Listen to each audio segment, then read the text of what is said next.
সমস্ত হাউসের কাছে সেটাই আবেদন করব।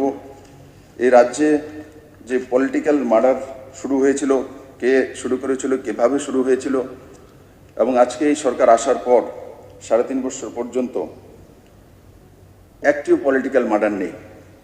এবং এই রাজ্যের যে পরম্পরাগতভাবে এক সিস্টেম তৈরি করা হয়েছিল বিদ্বেষের রাজনীতি করা, সেটা থেকে মুক্ত করে এই সরকার কাজ করছে।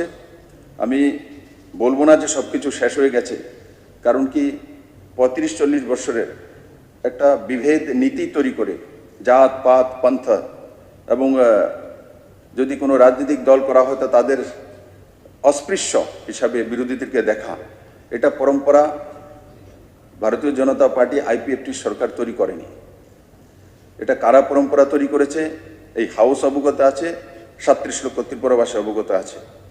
এই সরকার আসার পর সবাইকে নিয়ে সবকা সাথ সবকা বিকাশের যে নীতি মাননীয় প্রধানমন্ত্রীজির, সেই দিশাতেই সরকার কাজ করছে। এবং এই সরকারের যে কনভিকশন রেট এবং কেস মামলা, এগুলোতে প্রমাণিত করে যে এই সরকার আসার পর মানুষ তার অধিকার পেয়েছে এবং থানায় এফআইআর করার যে অধিকার পর্যন্ত এই রাজ্যে ছিল না, সেই অধিকার, মৌলিক অধিকার ফিরে পেয়েছে।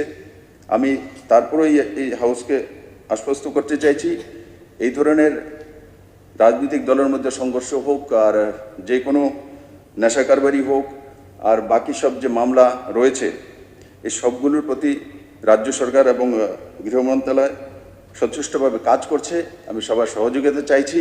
এবং ওভারঅল ত্রিপুরাতে ক্রাইম কমেছে, সেটা এনসিআরবি রিপোর্ট প্রমাণিত করে।